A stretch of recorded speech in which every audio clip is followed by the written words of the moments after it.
इसके अलावा आप देख रहे हैं बेटा यहाँ पे कि contraction of small muscles attach to the hair. यहाँ पर अगर आप आए डायग्राम के अंदर तो आप देख रहे हैं कि यहाँ पर ये एक मसल है, ये मैंने मसल ड्रा किया हुआ है, ठीक है, ये मसल मैंने ड्रा किया है और ये आप देख रहे हैं कि हेयर के साथ अटैच है, ठीक है। तो बेटा ये मसल जो है ये कॉन्ट्रैक्ट होता है, जब ये मसल सिकुड़ता है तो हेयर जो है वो बिल्कुल स्ट्रेट हो जाता है, ठीक है जी, हेयर बिल्कुल स्ट्रेट हो जाता है, ठीक है, इस तरह से। और ये बना देता है हमारे पास गूज बम्प, ठीक है। गूज बम्प किसे कहते हैं जी? गूज बम्प कहते हैं रोंगटे, जिसे हम कहते हैं रोंगटे खड़े हो जाना, ठीक है। बाल हमारे जो है ना स्किन के वो बिल्कुल ऐसे सीधे खड़े हो जाते हैं, ठीक है। ये वाले जो बॉडी के हेयर होते हैं, छोटे छोटे बाल होते हैं हमारी बॉडी पे, ये जो है बिल्कुल सीधे खड़े हो जाते हैं। और ये कब होता है? जब एक्साइटमेंट हो, ठीक है, जब कोई अच्छी खबर आए, जब कोई अचानक से बुरी खबर आए तो ये उस वक्त भी होता है, ठीक है। और ये तब भी होता है जब आपकी बॉडी जो है वो टेम्परेचर को रेगुलेट करना चाह रही होती है, ठीक है। तो आपने देखा कि फैट सेल जो होते हैं वो हमारी बॉडी को इंसुलेट बनाते हैं, यानी हमारी बॉडी जो है वो हरारत की गैर मौसल हो जाती है, ठीक है।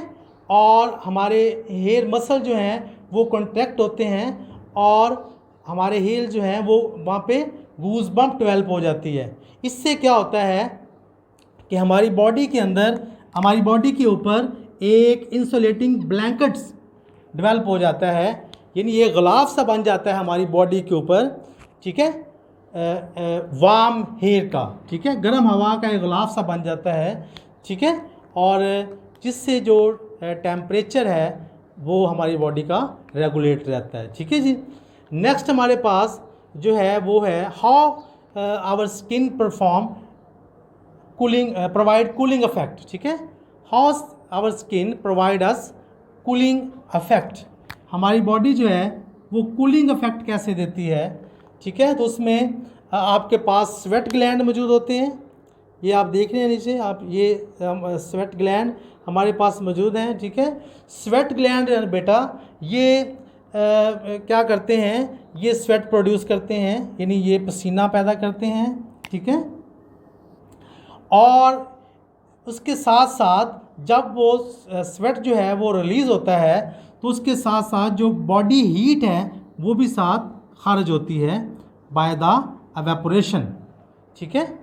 एवेपोरेशन यानी वाटर जो है वो हमारी बॉडी से बाहर रिलीज़ होता है थ्रू एवेपोरेशन, वाटर जो है वो वेपर्स बनकर रिलीज़ होता है, ठीक है जी। आपको पता है कि प्लांट सरफेस से या किसी भी ऑर्गन्स के सरफेस से, ठीक है, वाटर का जो वेपर की शक्ल में एनवायरनमेंट में रिलीज़ होना, एलिमिनेट होना जो है वो कहलाता है एवेपोरेशन, ठीक है जी।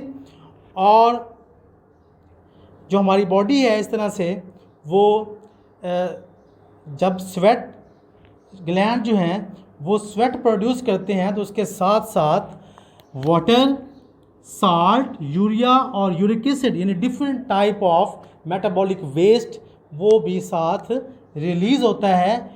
और इन सब के रिलीज़ होने से हमारी बॉडी को कूलिंग इफेक्ट मिलता है, यानी हीट भी रिलीज़ होती है और टॉक्सिक मटेरियल जो मेटाबॉलिक वेस्ट हैं वो भी स्वेट के साथ रिलीज़ होते हैं, जिससे हमारी बॉडी को कूलिंग इफेक्ट मिलता है, ठीक है जी। और हमारे पास दूसरा जो मेन ऑर्गन है फॉर द होम्योस्टेसिस वो है लंग्स। बेटा ये पिछले चैप्टर में हम पढ़ चुके हैं कि लंग्स जो हैं वो हमारी बॉडी के अंदर यानी ब्लड्स के अंदर कार्बन डाइऑक्साइड को मेंटेन करते हैं। आपको पता है कि हमारे सेल्स के अंदर सेलुलर रेस्पिरेशन का जो प्रोसेस है वो परफॉर्म होता है। हम जो फूड खाते हैं, हम जो फूड ईट करते हैं वो जब उसकी जब ब्रेकडाउन होती है with the help of oxygen, ठीक है, तो उसमें से कार्बन डाइऑक्साइड प्रोड्यूस होती है, ठीक है। तो वो कार्बन डाइऑक्साइड जो है वो ब्लड में शामिल हो जाती है और उसको रिमूव करना होता है, ये लंग्स का काम होता है। हमारी बॉडी में पेयर ऑफ लंग्स होते हैं, ठीक है जी, और वो ये फंक्शन परफॉर्म करते हैं।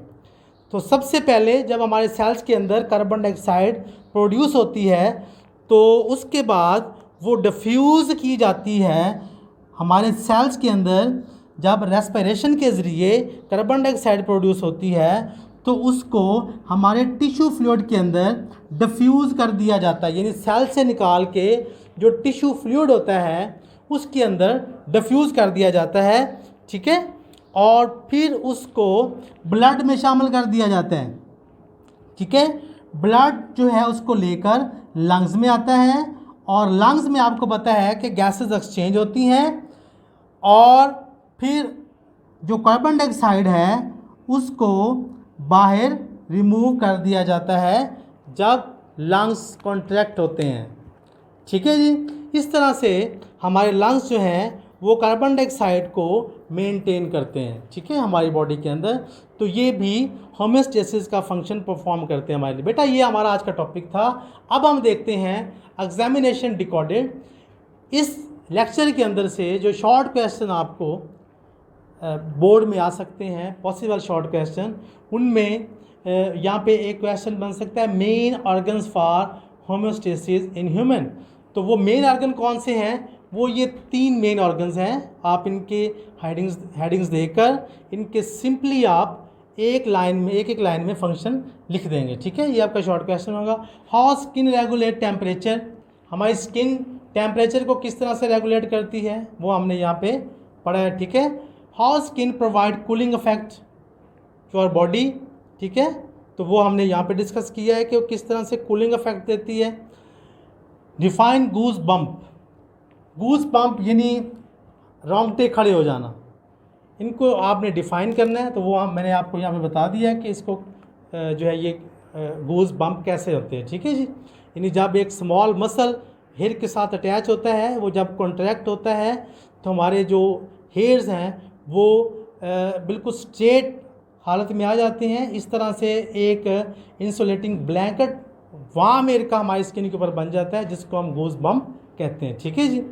तो बेटा ये था हमारा आज का टॉपिक। उम्मीद है आपको समझ आई होगी। Thank you very much. अल्लाह हाफिज़।